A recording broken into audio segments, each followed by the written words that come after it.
现在中文媒体上面很流行一个说法，就是大家都在努力的学习，要做叫不扫兴的父母。不扫兴的父母，我要重复一下，因为这是我第一次听到啊。行吧，不好意思啊，我看社交媒体比较少。需要两个地方生活，见识不同类型的父母，有些扫兴，有些不扫兴。父母就是不要打压小孩，要支持包容，那孩子让他们快乐毕业走高飞。我还见识过别人，我们就有一个比较，想要谈一下这个不扫兴的父母嘛。你小时候有没有一种经验，是你问父母说，哎，我好喜欢一个东西啊，鼓足了勇气说，爸妈跟我买一个这样的东西，有没有这样的经验？没有。哎，没有，不敢跟爸妈提要求，从来都是爸妈买给我的恩赐，然后我就不敢提要求的。啊，真的是恩赐。真的是恩赐啊！哎呦，我今天因为早上送 Wilson， 我看他穿着我们给他买的新球鞋，最近他不是爱上了打篮球嘛？啊，对。我觉得我也替他很开心。我看他也是脚踩着那双新球鞋，是神采奕奕的。我跟你讲，昨天买这双鞋的时候，我是经历了过很多内心戏的，你知道吗？啊，我其实好妒忌他啊，因为我小时候从来没有这种待遇嘛。啊，所以你要怎么样？要施加于你儿子啊？所以我昨天一看那个价格还挺贵的，300多块钱一双哇！我也觉得挺贵的，我好想说。我都没有这么贵的鞋，但一想不对，你给我买的拖鞋挺贵的。我以为只有我一个人这样想啊。其实我昨天是拼命的克制住自己，想要关掉它，就是想跟他吐槽说，你这么小的人买那么贵的东西。但是我一想不对啊，我要这样说的话，我就想到我小时候我爸妈就是这样子的嘛。你就变成你父母的复印机了。对啊，我想小孩子想要打篮球，然后想买一双他自己喜欢的鞋，那又怎么地呢？这300块钱我出不起吗？你做得好。我想到我小时候啊，我的父母对我也是这样的。像我买球鞋，身边的朋友刚开始那些 Nike 啊、Adidas 都 Puma 都进来了，小孩大家都开始穿新的，我就不敢提，因为我知道那个很贵的。大家都会攀比嘛，有什么几百了、上千了，我都吓死了。那怎么可能用父母1个月或者1个多月的工资去买这个呢？但是我偶尔提的一些要求，我就发现，我爸妈也是很难答应的。他会劝我算了，或者等你考试好啊，或者等到你什么念初中了、念高中了，附条件对附条件或者是拖时间的。对啊，我看他们偶尔有拿回一些好东西，我好开心啊！我想哇，这是一个新的什么好东西啊，是不是可以给我？不用我提，他们会好好的包好，收起来放到上面，等着以后要送人。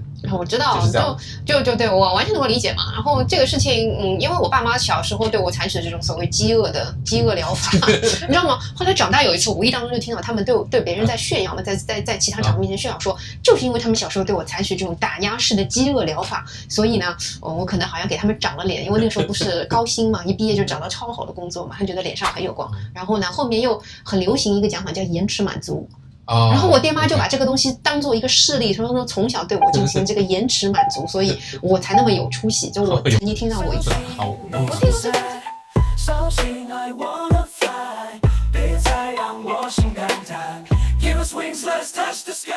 那我们刚举了小时候的例子，我想问一下你自己啊，对父母这个词的想象和这个感觉是什么样子的？父母啊，对我们既是别人的小孩，我们想象父母要怎么样？还有我们做别人父母的时候，你希望是什么样的？能不能用一些形容词来形容一下？我觉得父母首先应该做到包容吧，因为我说的所有我对父母的想象，都是我爸妈以前小时候对我的反面对吧？所以我觉得就是说，包容呢就一定是他能够欣赏你的优点，但是很重要一点是他能够也爱你的这个缺点嘛，因为你是他的孩子嘛，就是你身上的一切他都是无条件的接受嘛。OK， 我是没有这样的啊，你别哭，接着说其他词。第二个就是说他接受这个小孩的他的这个成长的轨迹，然后他明白说小孩有他的权利去选择他想要的生活。王太现在有点激动。对他来接纳，他可以做他想做的事情。那父母就是支持他嘛，不要总是一个想法出来之后就跟他说你不能做这个事情，你做这个事情就是万丈深渊。好，我们讲点开心的。那现在大家，然后第三个我觉得就是不能有体罚。不能有体罚，你特地加了一个反面的一个条款。对，我父母小时候是毒打我。对，所以我从来没有打过小孩嘛。好，心情平复一下。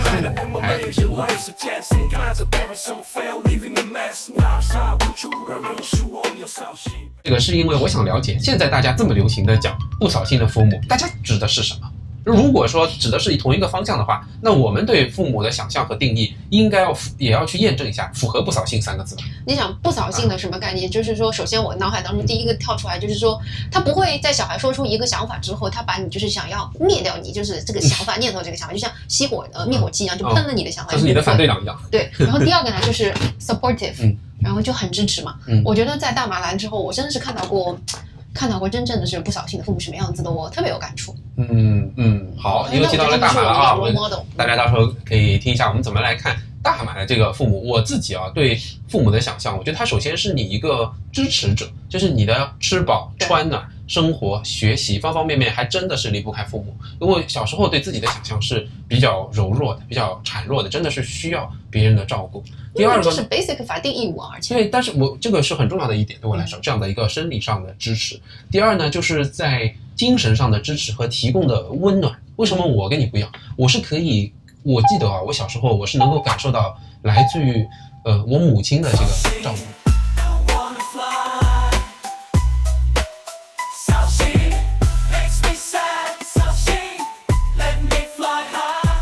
我是感受不到。我举个例子啊，我小时候，像 Wilson 这个年龄12、13岁的时候，就是脚开始长得很快嘛，可能就每半年就是鞋码就会变大。你知道我每一次鞋穿不下，穿出破洞了，去跟爸妈说，我想买一双新鞋，我爸妈就会指责我说，女孩子的脚怎么可以长这么大？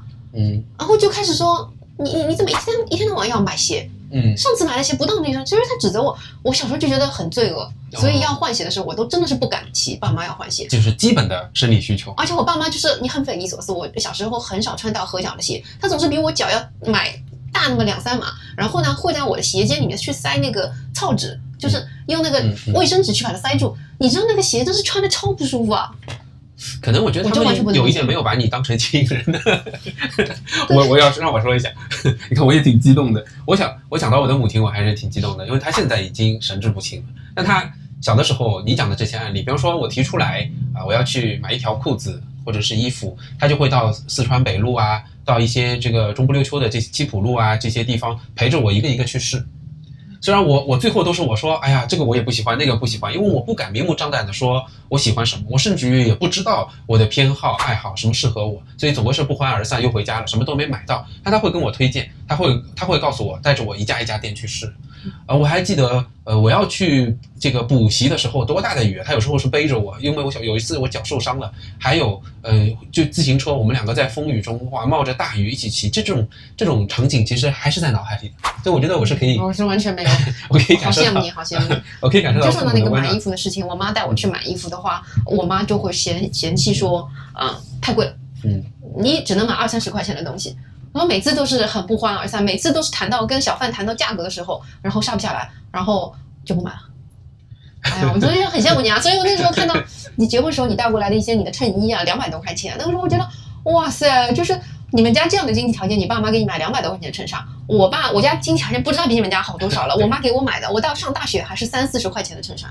他们一呢是对价格啊、对市场啊、货物的质量啊不懂。第二呢，他如果想要去做这个事情，他们还是会比较倾其所有的。像他们常常，像我支持我中学的时候，有一次给我们学校的乐队买的那个乐器，这个是在1996年的时候，他花了8000多人民币，几乎上我想是他1年的工资全部花出去。如果像我们，你现在愿意花多少万为了支持小孩去做一件事情吗？我觉得我们都是做不到的。怎么做不到？以前在中国不是送他去学橄榄球吗？那没有啊，我说是我们1年不是1个月哦。那肯定不会。那不吓死人嘛？是不是啊？很吓人。所以我想说的是，就是我觉得我爸妈对我的小时候物质上的这种苛刻，甚至于是这个羞辱啊，让我就是其实也产生过很多不正确的想法，就是对 Wilson 的花钱，我也会有一种说，将好经济型就可以了。其实跟我的收入和对他们支出不成比例的。所以我们第一趴还是挺有意思的啊。先不说Wilson，你看我们就讲了，在中国，我们2个作为子女被父母的被 parenting 的这种扫兴不扫兴的一个对比。好，我们来说一说，到了大马之后，听说我的身边的父母，我们看到了有各个朋友的嘛，扫兴和不扫兴，能不能也来说一下？这个你应该能够讲述的比较好。哎呀，我觉得首先就是我们在大马认识的朋友们，我们有的时候去他们家去做客啊，或者是在一些社交场合上面，他们首先是会跟父母一起出来，就是跟我们差不多年龄大小的，对吧？那个所以这个算是不扫兴父母的案例是吧？对，我觉得是。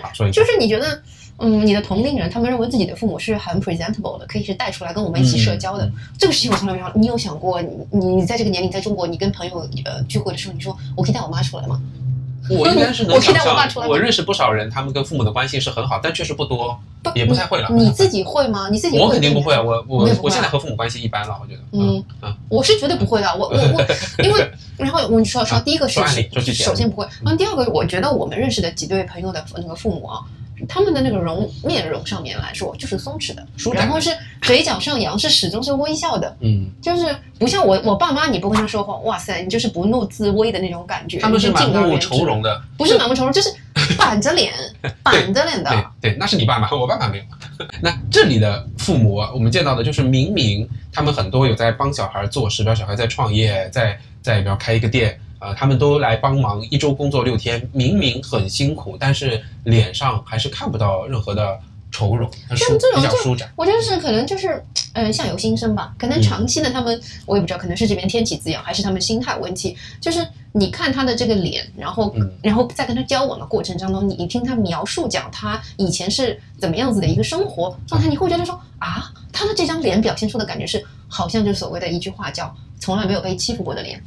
哎，你就不如举一个我们认识的某人的案例嘛，说一下可以吗？就是不扫兴的父母。对，就近期一段时间，然后他的妈妈，我们看到的，某个朋友到我们家来玩嘛，然后他妈妈就是讲起说，他以前的这个经历。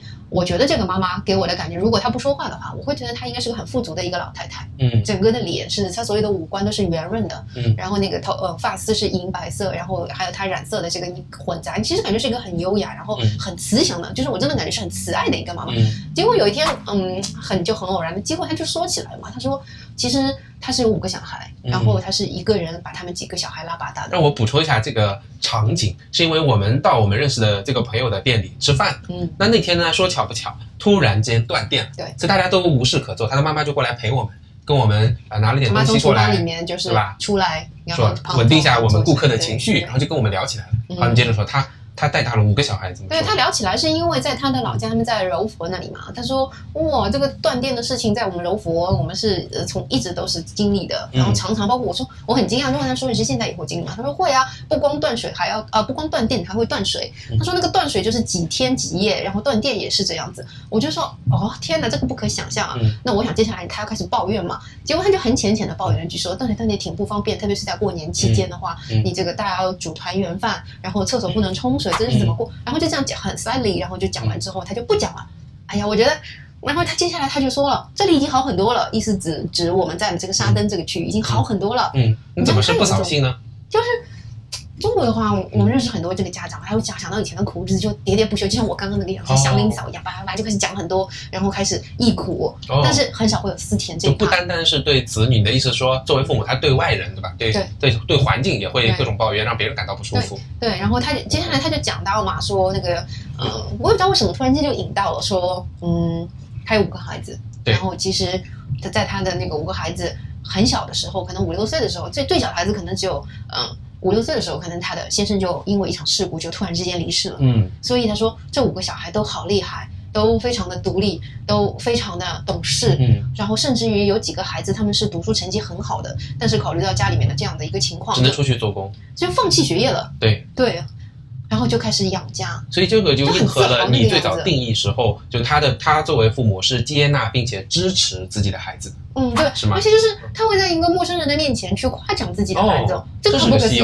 我爸妈只会在陌生人前批评我，我一无是处的，就是从来不会这样子。而且就是当我们家，我爸妈有这样的一个传统，就是当着所有亲戚的面，特别是在过年过节团圆会上面，他就会公开的批斗我嘛，说我这里做的不好，那里做的不好。永远是这样子的。那你身边到了大马有没有听说过其他的什么不扫兴的或者是扫兴的父母吗？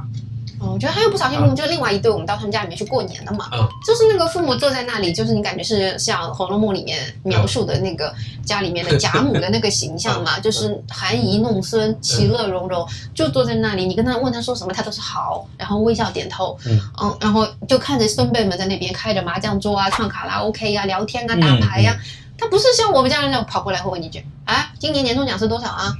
就是马上就是说那些让你很紧张的话，然后问很紧张的问题，没有的。他就是看着觉得很开心，然后他就做那件事情，就是气氛组跑过去给你塞个红包然后或者说你说你吃了吗？你东西要我那个很好吃哦，你有没有吃啊？对，我觉得他们家氛围就挺好的。然后第2天小孩和太太就是全家又去父母家里过夜，对吧？我觉得这个确实是一个很好的一种家庭其乐融融的场面。你能想象我们家里面，你也懂的，我们家里面去吃团圆饭，我爸永远不上桌的，他就一个人躲在厨房间里忙，然后忙了之后呢，他就上来，我们就说爸，你上来跟我们一起吃吧，忙了这么久，然后他就会一直说，他说，我上来吃饭，谁在那边洗碗啊？哎呀，我心想洗碗不应该是大家吃好饭洗的吗？这个我倒是很同意我们另外一个朋友讲的，就是和父母之间也要讲一个缘分啊，并不是因为他是你的直系的亲人就一定大家能够相处到很好。对，或者你应该做什么，这个有时候是非常无奈的一个事情。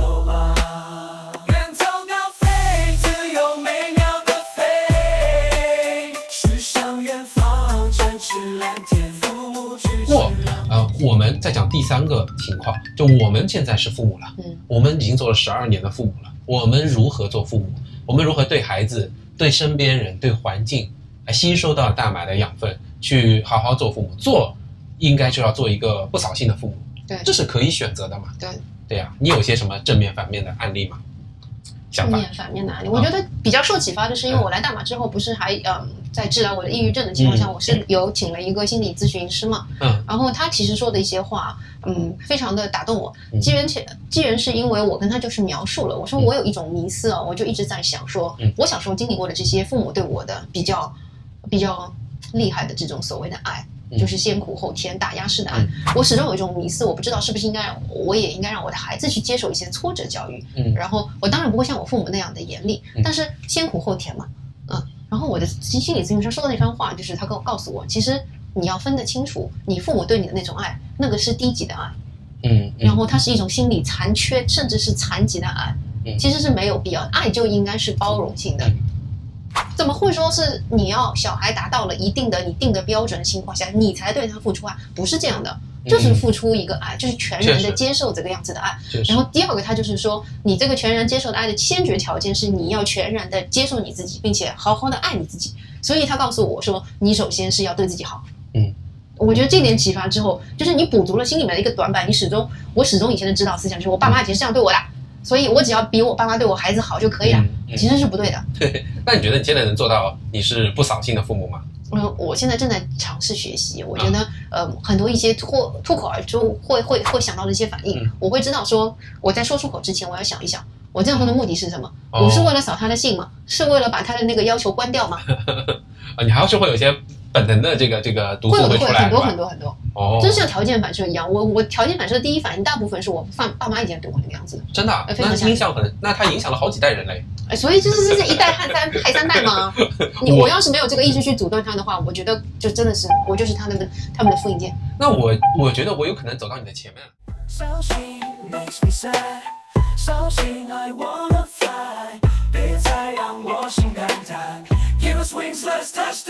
那肯定啊！我说我是贴金大师，那我就首席贴金师吧。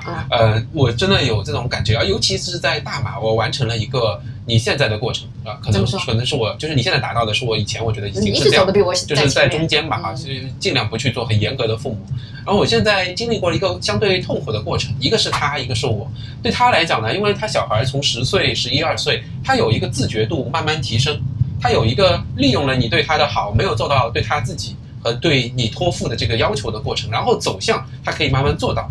现在我觉得就站在这个边缘。那对我来讲呢，我也有一个我要不要对他还是严格一点，要求更多一点，还是就全然的相信他？我有一集分享的就是做无条件的爱，我觉得是可以做到的，就是欣赏他，慢慢的接受他，包容他，支持他，然后你就看到变化。这个过程你也要忍受，他可能跟你预想的预期是不一样的。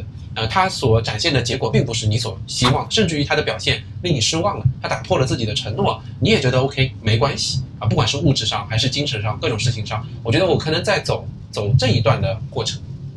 对啊，你说的这个过程，我正好想起来我最近听的一个 podcast， 这个是采访在美国现在非常畅销的一本心理学的著作叫 Good Insight 的作者叫那个 Becky Kennedy， 他就讲到了说小孩子的行为模式，包括大人的行为模式，他有一个所谓叫 avoid frustration 的这样一个行为模式。其实我突然间觉得，如果是用这个样子的话，我就完全能够理解儿子所做的一些事情，因为 frustration 对这个小孩来说的话是一个很难消化的，然后很不愉快的一个过程，所以他做的一些事情就是要立刻满足，得到愉悦感，然后很多事情要避免经历这种哪怕有一点点挫折不舒服，比如讲说他做事情做不到他的承诺，因为要达到他的承诺的话，是需要自律，自律就会带来要 conquer 他的一些本能的这些欲望，就会带来 frustration，对吗？但是就是我们做家长，可能首先要理解每个人都是快乐导向的。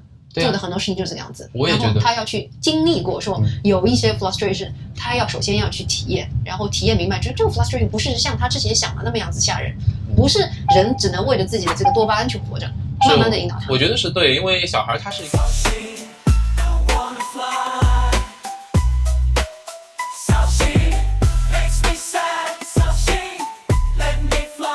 我经常觉得小孩他给到的是本能反应，他是追求快乐，避免伤害，避免不舒服的，有什么就说什么。他只要适当程度的，不是非常高程度的，学会和这个社会共处，和别人共荣共处，然后保持自己的个性、品味和偏好就可以了。对，所以说我们所说的，不扫兴的父母，就是不要去做一个会 frustrate 自己孩子的父母啊。一样的，这是共通的，其实没错，就不让人感到有 frustration。对，那我们讲了中国的自己的我们两个的案例，讲到在大马观察到朋友的案例，现在又讲到我们如何在 Wilson 身上做父母。我觉得啊，你刚讲的扫兴，我现在明白，扫兴不扫兴啊，我们做不扫兴的父母只是一个手段。因为这个手段它一定是服务一个目的的，就是我做父母是为了什么？你说的对，就是那个 Becky Candy， 他就是说到了孩子他的最高需求是 feel safe，feel secured。那其实这是一个比较低，应该说你只要方向对的话，不会太难做到的。对。但是常常我们其实跟自己在斗，要克服心中的恶，心中的狭隘，心中的自我。对，来输出一些纯净度比较高的爱给小孩。对，他应该知道他，因为呢 feel safe 的感觉不光光是指这个生理上，就是你给他创造一个安全的居所，对吗？第二个是心理上，他会明白说，我做这件事情的话，我是可以去做这件事情的。然后呢，我尝试之后失败了，没关系。那我以后避免，或者说我总结一个更好的方式，我再试一次，对吗？他应该是有这样一个，因为 feel secured， 后面这个嘉宾就是说到第二一步就是建立他的自信，他会去试 unknown， 对，这就可以了。我觉得你讲的还是一个路径，就是不扫兴的方式，一个原则，然后做到让他安心自信嘛。对。那我们最终的目的其实很有意思，就这样的爱的目的是为了最后的放手，对他的独立嘛，就是让他能够成长。我一直希望。就小孩在我们把这些根基都捏好，跟他共处了10几年、20年的时间之后，他变成一个非常独立的个体。他长成一个，我的原话就是变成一个我们都没有想象过的样子。对啊，就好了。哎呀，所以呢，这就是亲子关系的一段历程啊。最终还是我们俩自己，就亲密关系是走向终身的，是吧？是比和父母的关系跟小孩关系更重要的一层。我希望他以后想到自己的爸爸妈妈，他心里面想到的就是他能够想起说，我跟他们生活了18年，不扫兴的18年，这两个老头老太太还蛮有意思的，我还有一些事情愿意跟他分享，而不是像我现在，我觉得就是什么东西都不想跟我爸妈分享，我就是怕他们吵我心。那我们还没有做得很好，但我们现在励志做父母的励志已经有了啊，我们接下来在成长，对，在成长，也跟大家多分享。对，今天讲的就是不扫兴的父母，你有没有让孩子扫兴？你的父母对你怎么样？一起来讨论一下吧。拜拜。拜拜。不屑不扫兴，父母就是不要打压小孩，要支持包容，接纳孩子，让他们快乐毕业走高飞。